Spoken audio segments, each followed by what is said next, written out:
السلام علیکم ورحمۃ اللہ وبرکاتہ ملګرو نن په دې نوې ویډیو کې موږ تاسو ته دا خبره کوو چې ضمانت څه ته وایي او د دنیا مکمل مدت څومره دی او د آدم علیه السلام نه راواخله تر د قیامت پورې به دا څومره مدت وي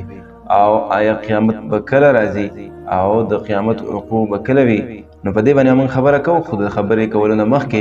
ستاسو په خدمت کې یو عرض دی که چې تاسو زموږ په دې چینل باندې نوي یئ، زموږ دا چینل تاسو د اوسه پورې نوي سبسکرایب کړئ نو پلیز زموږ دا چینل سبسکرایب کړئ، ورسره د بیل آیکن دا بټن هم ووهئ چې زموږ نوي او مفیده ویډیو تاسو ته ټول نه مخکې در رسي او تاسو د هغې نه فایده اوچتوئ. د دې سره سره تاسو زموږ دا ویډیو که خوښه شي نو دا لایک هم کوئ. نو محترمو تاسو ته موږ دا خبره کوله چې زمانه څه ته وایي، په دې باندې به وروسته بیا بله ویډیو هم راځي. خو بهرحال سوال دا و چې زمانه څه ته وایي. نو د ورځې او د شپې چې کوم تېرېدونکي وختونه دي، په دې دورانیه کې چې کوم وختونه تېرېږي دغې وختونو ته زمانه ویلی شي. د دنیا مکمل مدت څومره دی نو په دې باره کې د علماء سلف اختلاف دی. بعض اهل علم حضرات فرمایي چې د دنیا مکمل مدت 7000 سال دی او د دې قول قائل حضرت عبدالله ابن عباس رضی الله تعالی عنه دی او هغه فرمایي چې د دنیا مجموعي عمر د آخرت په مقابله کې 2000 کاله دی او په دې کې 6200 سال یعنی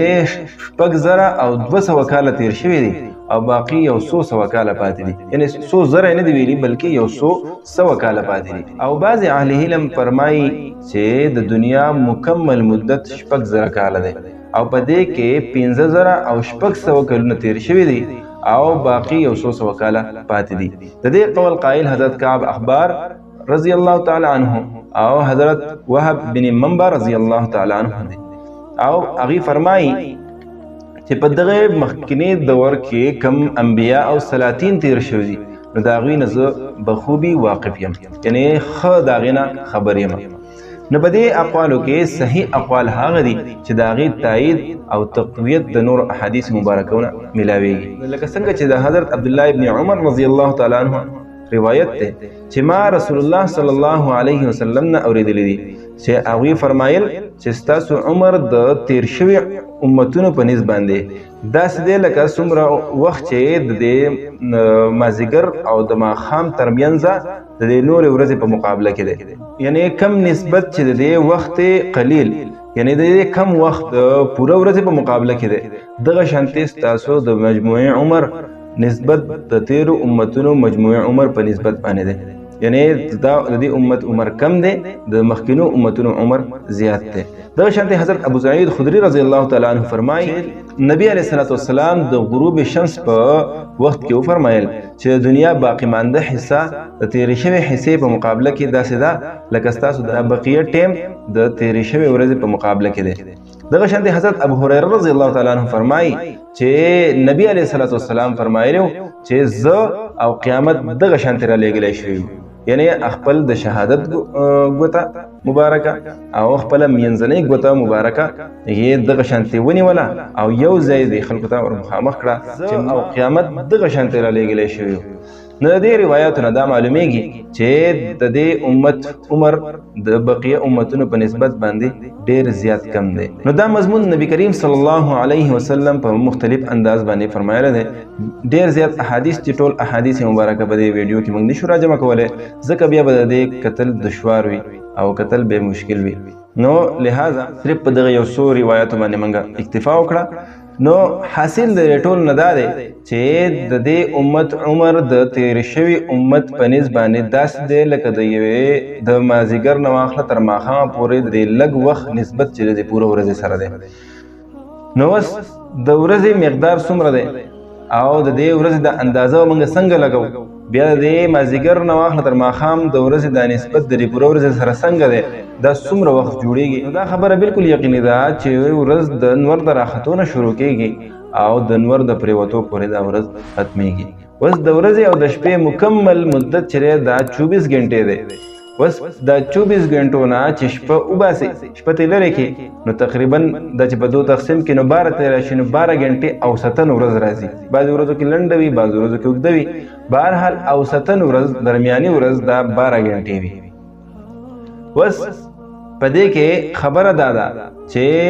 منګه مثال په تور هغه قول واخلو کم قول چې د 100,000 سال لکه څنګه حضرت عبد الله ابن عباس رضی الله عنه فرمایي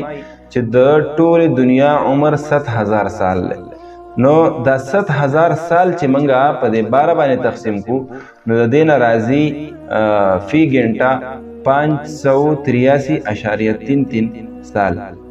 دا د دینه فی غنټه راځي نه د یوې غنټې په مقابله کې 583.33 سال راځي او د مازیګر وخت چې دا اوسطن پاوکم 3 غنټې ده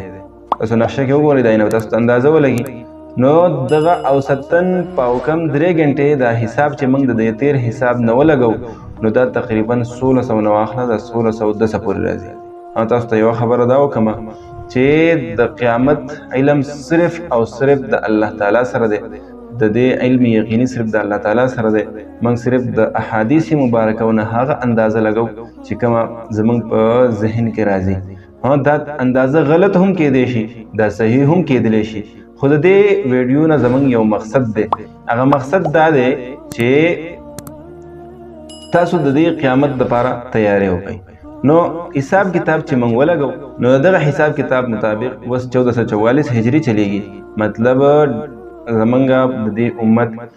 د 160 نو اخله 170 175 پورې سال باقی پاتې دي یا د امت ختميږي بیا قیامت قائميږي تاسو ذهن کې دا خبره هم ورواچوي چې د قیامت علم یقیني دا صرف او صرف د الله تعالی سره دی دا د بل چا سره نه دی منګه صرف د احادیث مبارکونه او د علاماتو صرف هغه اندازه لګو کوم چې زمون په ذهن کې راځي دا غلط هم کېدلی شي صحیح هم کېدلی شي البته که غلط شي خو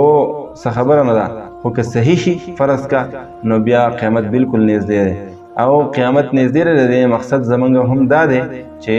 قیامت چې څومره نږدې دی نو دومره دې تیاری هم کول پکار دي او